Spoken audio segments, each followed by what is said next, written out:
แก่ผู้รชนมิให้มองมนปลดทุกข์ด้วยทางธรรมธรรมจาริกธรรมจาริกธรรมจาริกยืนอยู่กลางป่าหรือว่ายอดดอยท่านไม่เคยถอยเฝ้าคอยชี้นำให้ใช้ธรรมะขององค์พระพุทธธรรมให้ใจสุขล้ำน้อมนำทำกรรมดีธรรมจาริกธรรมจาริกธรรมจาริกเร่งพัฒนาการอยู่การกินให้มีชีวิตสุขสันต์เปรมปรีพบแสงสว่างส่องทางสร้างความดีให้มีความสุขความทุกข์หายไป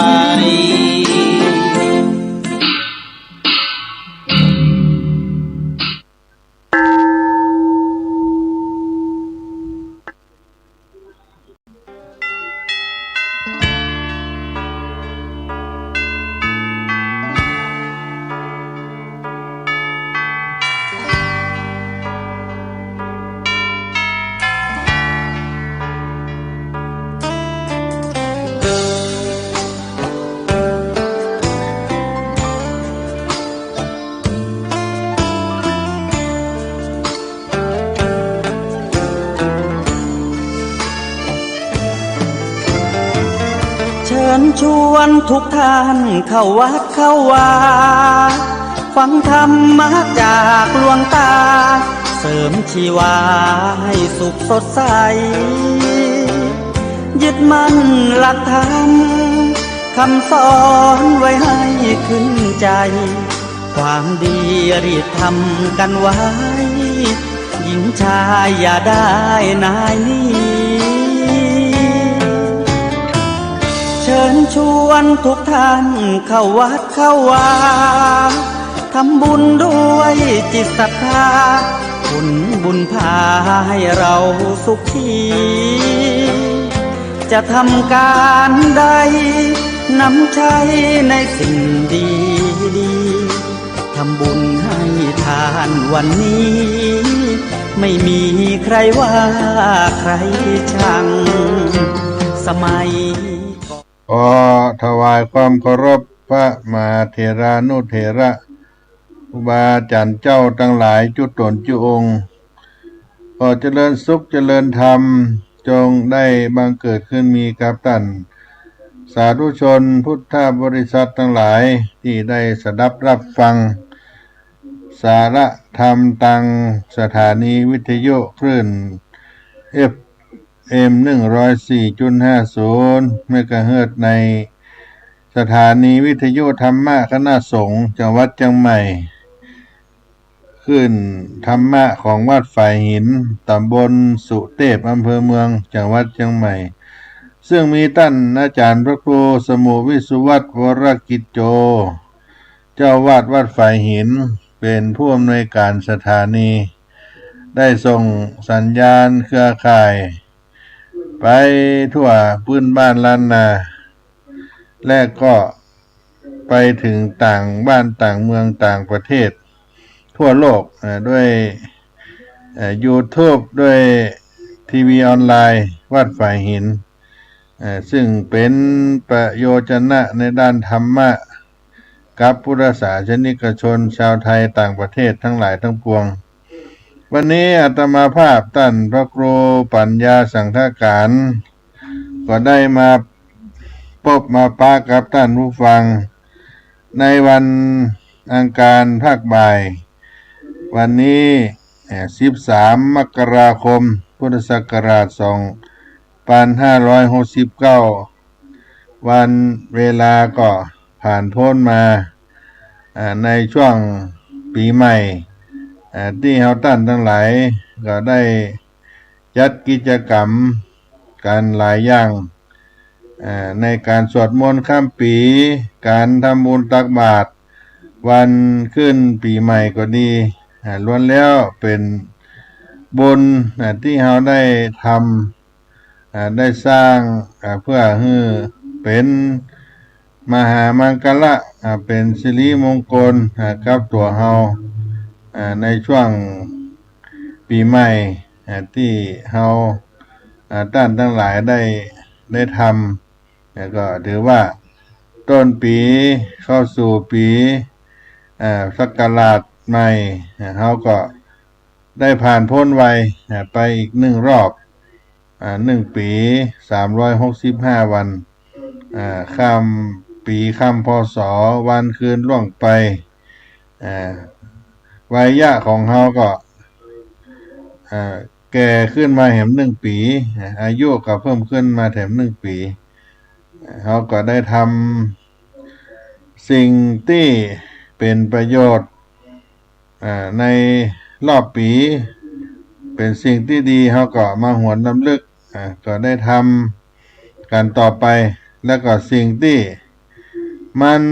บดีบางามก็สลัดทอดทิ้งลงไปเขาก็บ่ทำละเขาก็จะตั้งหน้าทำดีทำคุณงามความดีต่อไปเพื่อเป็นการ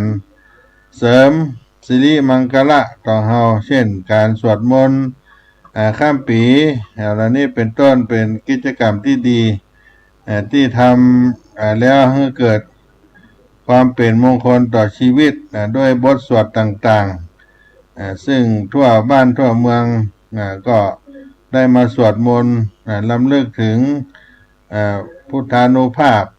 บุญคุณแห่งองค์สมเด็จพระสัมมาสัมพุทธเจ้าเป็นต้นก็ได้จัดกิจกรรมกันหลายที่ส่วนวัดสลีโสดาพระอารามหลวงจังหวัดเชียงใหม่ก็ได้จัดที่ขวางอนุสาวรีย์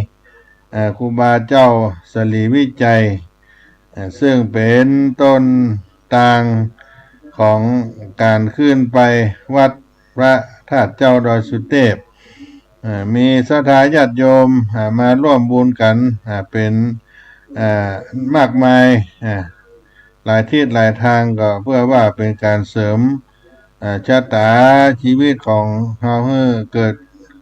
ความเจริญรุ่งเรืองสืบไปเพราะเราได้ทำในสิ่งที่เป็นสิ่งที่ดีได้ทำในความเป็นเจ้าพูดของเราโดยการเอาวิธีพูดเข้ามา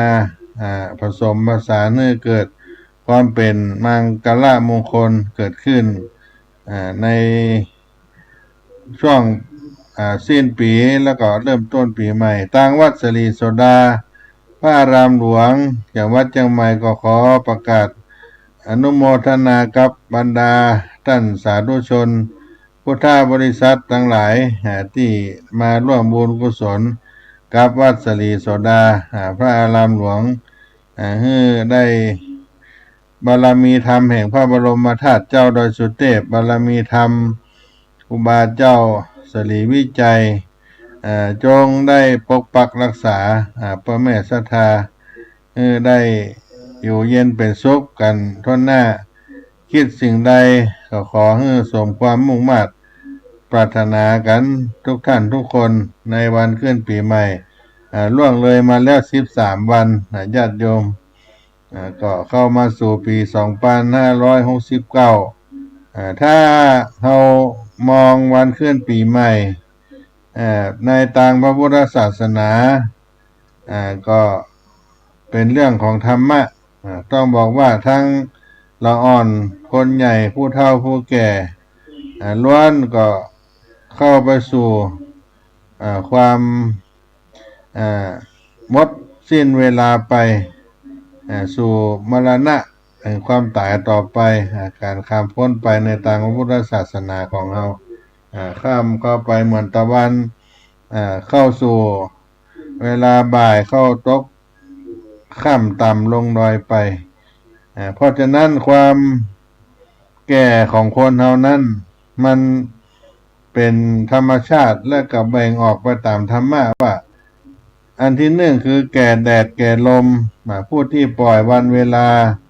ผ่านไปแต่ละวันแต่ละเดือนแต่ละปีโดยมีความดีเป็นชิ้นเป็นอันขึ้นมาอยากจะทำอะไรยังก็ทำแต่ตามอารมณ์จะบงการใจชีวิตไปเป็นวันๆประเภทนี้ก็บอกว่าแก่เป่าได้สองแก่บุญแก่บารมีแก่บุญแก่บารมีผู้ที่รู้ว่าห้ามวันห้ามเวลาบ่ได้ห้ามวันห้ามเวลาบ่ได้แต่ห้ามความชั่วได้เพราะฉะนั้นตลอดทั้งปีที่ผ่านมาความชั่วบอกว่ากี่รูปแบบทั้งความชั่วหยาบอบายามุขต่างๆก็เป็นสิ่งที่บดีบางงามก็พยายามลดละลงไปเขาก็ทำสิ่งที่เป็นสิ่งที่ดีที่งามให้เกิดขึ้นกับเฮาอนาคตอดีตมีประโยชน์ถ้าเฮารู้จักคิดพระสัมมาสัมพุทธเจ้าองค์ทรงสอนให้เจ้าพุทธบ่ประมาทในการดำเนินชีวิตโดยคาถาเอาไว้ให้มันสวดทบทวนตัวเองอยู่2 บทบทแรกใช้เตือนตัวเองที่ค่อนข้างจะเกียจคร้านชอบพัดวันประกันพรุ่งมันถามตัวเองทุกวันเวลาคืนวันล่วงไปบัดนี้เราทำอะไรอยู่พอถามตัวเองอย่างนี้เป็นประจำผู้ที่มีปัญญาผู้มีปัญญา ก็จะต้องจะหายประมาททันทีมีกำลังใจที่จะทำความดีต่อไปสองสิ่งที่เป็นคาถาบทที่2สิ่งที่แล้วก็แล้วไปเรียกกลับคืนมาบ่ได้สิ่งที่ยังมาบ่ถึงก็บ่แน่ว่าจะมาเพราะฉะนั้นผู้ที่บ่ประมาทสมควรที่จะทำปัจจุบันให้ดีที่สุดความจริงพระสัมมาสัมพุทธเจ้าบ่ได้ถึงกับทรงห้ามบ่ให้คิดถึงอดีตอนาคตเพราะทั้งอดีตและอนาคตล้วนมีประโยชน์ถ้ารู้จักแง่คิดเป็นในเรื่องของอดีตนั้นพระพุทธองค์ก็ทรงสอนและทำให้ดูเป็นตัวอย่างเช่นการระลึกชาติย้อนหลังกลับไปเป็นอสงไขยเป็นกลับเพื่อนำมาเป็นครูสอนตัวเองว่าต่อไปข้างหน้าเราควรจะต้องปรับปรุงแก้ไขระมัดระวังตัวเองอย่างใดนึกถึงอดีตอย่างนี้แล้วจะมีสติที่จะละชั่วทำความดีกลั้นใจให้ผ่องใสยิ่งขึ้นไปเมื่อเฮาทบทวนอดีตแล้วพบข้อบกพร่องก็ให้รีบแก้ไขสิ่งที่ดีอยู่แล้วก็ปรับปรุงพัฒนาให้อยู่ในขั้นดีๆยิ่งขึ้นไปส่วนของอนาคตหากจะทำงานหรือจะดำเนินชีวิตอย่างผู้ไม่ประมาทจำเป็นจะต้องมีการวางแผนอนาคตอย่างมีสติกำหนดทิศทางของชีวิตให้ดีแต่อย่าให้ถึงกับคิดฟุ้งซ่านในทางลบทางบวกถ้าคิดฟุ้งซ่านในทางบวกมากไปจะกลายเป็นคนฝันหวานถ้าเราคิดทางบวกฟุ้งซ่านมากก็จะสร้างวิมานในอากาศของตัวเองฝันหวานไปการคิดฟุ้งซ่านในทางลบ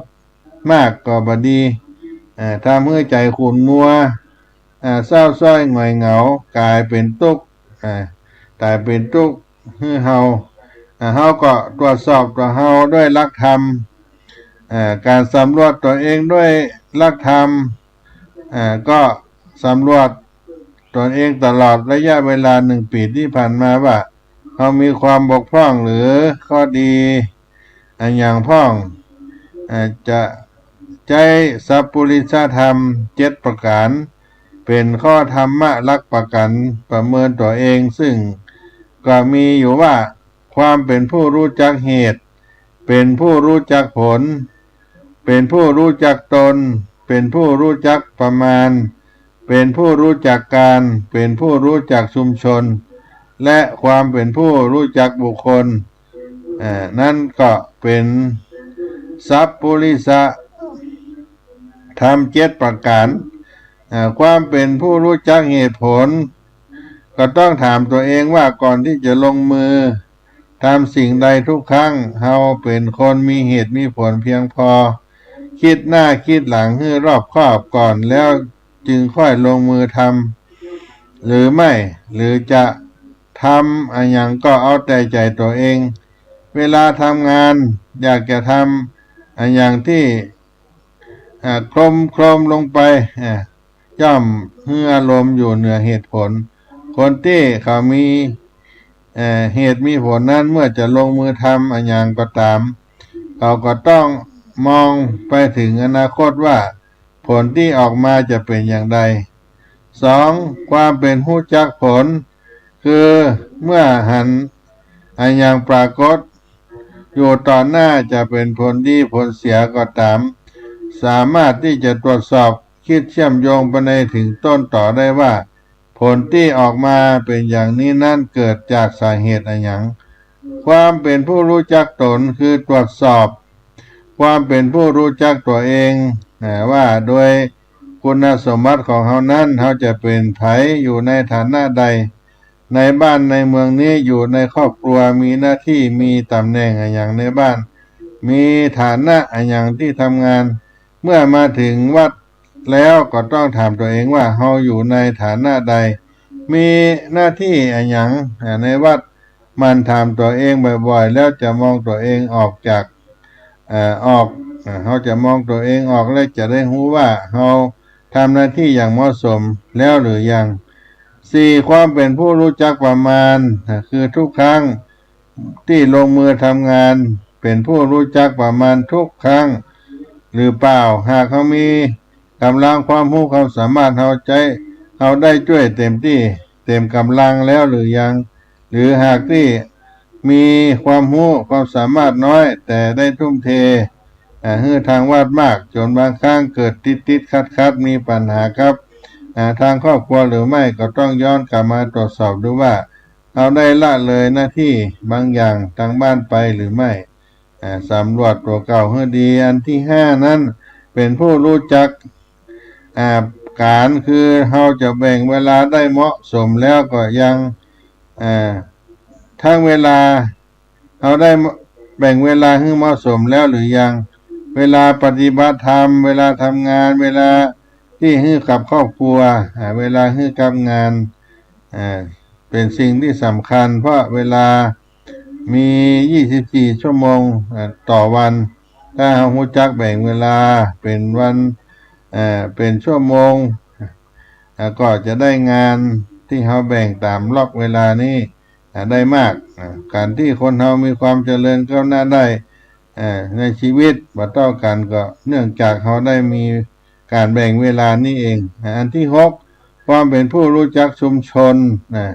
คือการรู้จักสังคมที่อยู่แวดล้อมเราทั้งรอบบ้านสังคมญาติพี่น้องในครอบครัวของเราสังคมในที่ทำงานและเวลามาวัดสังคมวัดก็เป็นอย่างไรเราจะวางตัวให้เหมาะสมในตัวเราเป็นข้อที่6ข้อที่7นั้นก็เป็นผู้รู้จักบุคคลรู้จักคนรอบข้างที่เกี่ยวข้องเป็นประจำวางตัวให้เหมาะกับฐานะของเราที่เป็นอยู่อันนี้ก็เป็นสัพพุริสธรรมตั้ง7ที่เราได้ใช้พิจารณาตัวเราในการที่ได้ตรวจสอบในเวลาที่1 ปีที่ผ่านมาเป็นการประเมินตัวเก่าตัวเองที่เกิดขึ้นกับตัวเราก็เป็นสิ่งที่เราได้ผ่านเวลาโอกาสวันปีใหม่ผ่านไปเริ่มต้นในสิ่งที่ดีที่งามในชีวิตในด้านต่างๆเพื่อจะเป็นนักสร้างนักทำบุญเสริมบารมีกับตัวเราเป็นผู้ใช้ชีวิตด้วยการแก้ไขตัวเองให้เกิดปัญญาคุ้มค่าที่เราได้เกิดมาได้สร้างบุญสร้างบารมีกับตัวเองแล้วก็สร้างความดีกับสังคมเพื่อนบ้านตลอดถึงเมื่อเราได้มีชีวิตข้ามไปสู่ภพหน้าได้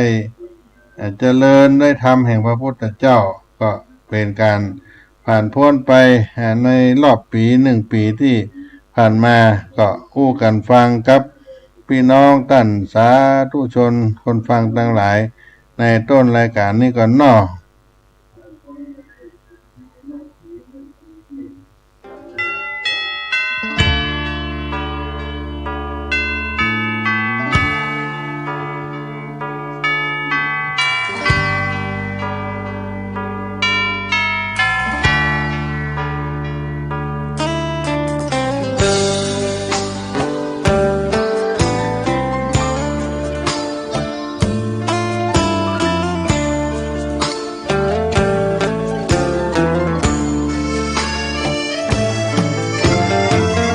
เชิญชวนทุกท่านเข้าวัดเข้าวา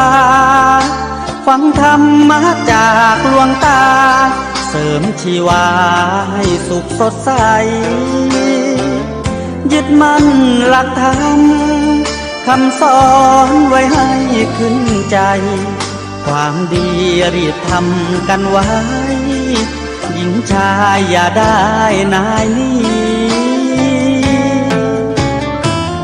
เชิญชวนทุกท่านเข้าวัดเข้าวาทำบุญด้วยจิตศรัทธาบุญพาให้เราสุขีจะทำการใดนำใช้ในสิ่งดีดีทำบุญให้ทานวันนี้ไม่มีใครว่าใครชังสมัยก่อนประทับใจปู่ย่าตายายวันพระไม่เคยเบื่อหน่ายจำได้ไม่ลืมสักครั้งเหตุใดวันนี้มีคนเข้าวัดน้อยจังอยากให้เหมือนก่อนอีกครั้งฝากความหวังกับคน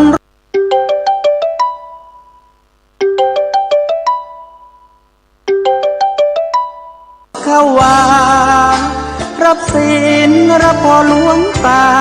เสริมคุณค่าให้กับจิตใจกระทำความดีเรื่องนี้ไม่ต้องอายใครว่างจากการงานเมื่อใดเชิญชวนท่านไปทำบุญ